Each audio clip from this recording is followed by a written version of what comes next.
First-time mine boss Kevin Beets has officially stepped out of the shadow of his legendary father Tommy Beets by pulling off the biggest gold haul of his career and smashing his season goal in the process at the start of the season. Kevin set an ambitious target: 1,000 ounces of gold. It was a bold number for a rookie running his own show, especially considering the odds stacked against him. But Kevin wasn't interested in taking the easy path. Determined to prove he could hold his own, he walked away from the family operation and used his personal savings to fund a solo mining run at Scribner Creek with the steady support of his mining partner Faith Tang. Kevin kept the plant running for 3 relentless weeks. The Scribner Creek crew pushed hard, and it paid off. The results: a stunning 375.80 ounces of gold, valued at over $1 million. That number alone set a personal record for Kevin and marked his career high single-season gold haul. This breakout season cements Kevin Beets as a serious player in the world of gold mining. It's a massive confidence boost and a clear signal that the next generation of the Beets legacy is more than ready to carry the torch with a total family-wide season take of over $18 million. It's safe to say the Beets name remains a dominant force on the gold fields, but Kevin's solo success stands on its own, and if this season is any indication, that 375.80 ounce milestone is just the beginning. What started as a slow grind quickly turned into an all-out sprint for rookie mine boss Kevin Beets as the clock ticked down on his first season running his own operation at Scribner Creek, with equipment breaking down crew members, leaving in gold still far from reach. Kevin found himself facing a die finish to hit his 1,000-ounce season goal. What followed was a stretch of pure grit, sleepless nights, and record-breaking gold recovery. The turning point came in week 19, when Kevin's crew began running out of stockpiled paid dirt. As if that wasn't enough, his vital 480 excavator broke down, forcing operations into a critical slowdown. With only 3 acres mine in the Lynx Cut and just a 2-acre extension recently opened, Kevin and his crew were under pressure to strip another 3 acres fast to stay in the game. Then things nearly went up in smoke, literally. A crew member spotted smoke rising from their only functioning excavator. Foreman Brennan Ruled sprang into action with a fire extinguisher. The problem: a faulty starter motor. Although Kevin had replaced it earlier in the season, it turned out the fit wasn't quite right. After 4 hours of hard work, Kevin had it running again, and Brennan was back on the job with their operation on the brink. Brennan scouted the extension area and discovered promising ground. Kevin joined him on site, panning some dirt and spotting decent-sized gold flakes. This could be the break they needed. At the next weigh-in, they pulled 159.05, worth nearly $400,000. They were halfway to their goal, but time was running out. After 5 months, Kevin had just 470 ounces to show for his efforts. Less than half of what he needed. With only 4 weeks left in the season, he had to double that to have any hope of proving himself as a legitimate mine boss. To maximize gold recovery, Kevin ordered a 247 operation. Brennan took charge of stripping pay, while the rest of the crew kept the wash plant running nonstop.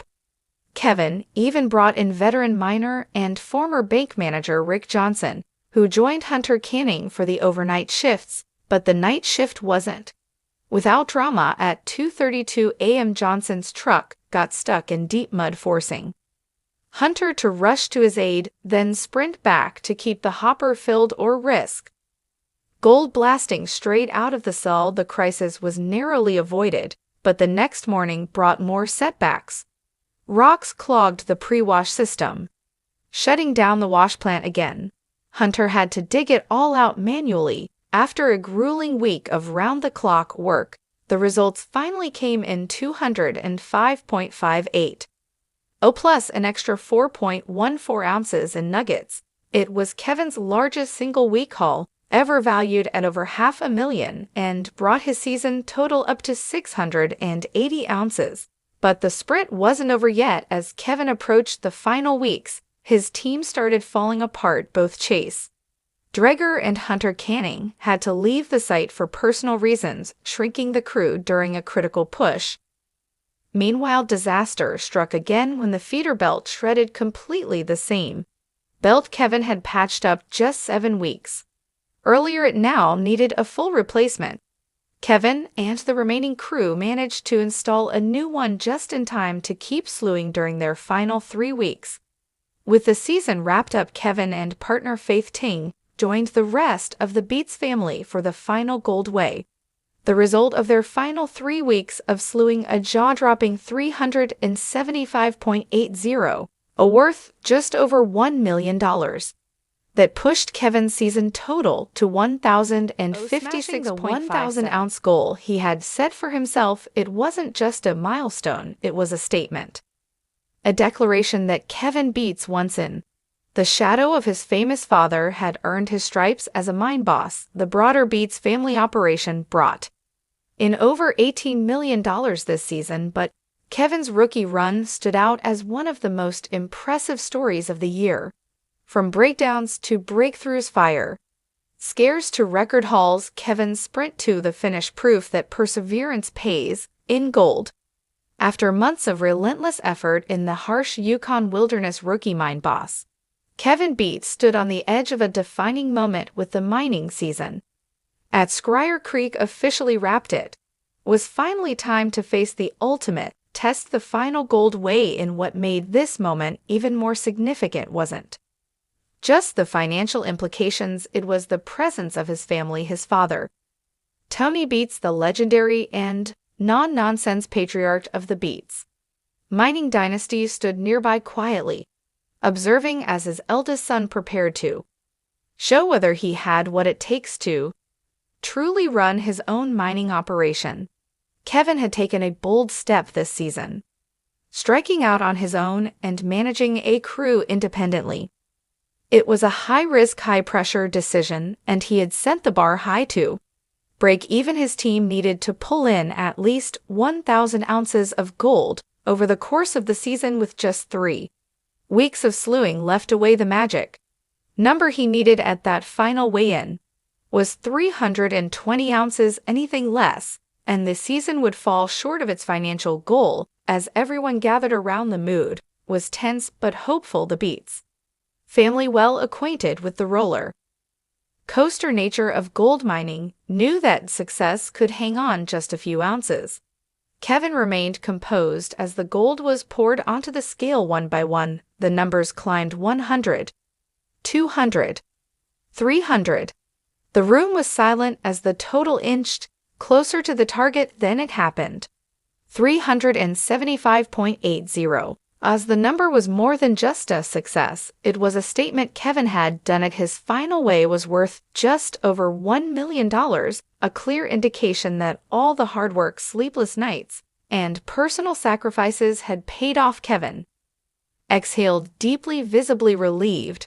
For the first time all season, the weight, both literal and emotional, had been lifted off his shoulders. Now he could finally pay his crew and close the season in the black. When combined with the rest of his season's totals, Kevin's operation had produced a grand total of 1,056.57, as beating their break-even goal by over 50 ounces. It was a significant accomplishment, especially for someone leading their first solo mining season. Tony Beets, never one to offer praise, lightly acknowledged the achievement in his trademark straightforward manner. He admitted that Kevin had done better than many rookie bosses ever managed. Coming from Tony, those words carried real weight. Kevin in turn reflected on what the season had meant to him. He spoke with humility, acknowledging that stepping out on his own had given him a whole new level of appreciation for the mining empire his parents had built. He now understood just how much effort, resilience, and teamwork it took to build something that lasts in such a brutal environment. It didn't happen on our own, Tony reminded him. You guys helped each other, and everyone needs a little push. Sometimes it was a moment of generational understanding, one miner recognizing the growth of the next and the younger generation, acknowledging the legacy they were stepping into. But the final weigh-in wasn't just about Kevin, it was a celebration of family, of effort, and of belief. With all three of Tommy's kids involved in mining this year, it became clear that the Beets family wasn't just surviving, they were thriving.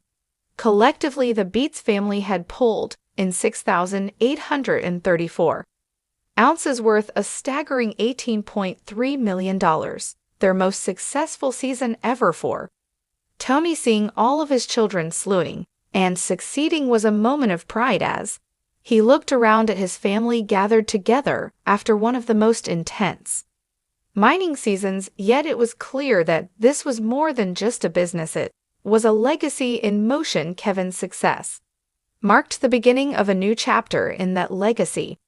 He proved not only to his father but to himself that he could shoulder the responsibility of leading a mining operation. With a season like this under his belt, Kevin Beets is no longer just Tony's son. He's a rising mine boss in his own right, ready to carry the family name forward into a new era of gold mining greatness.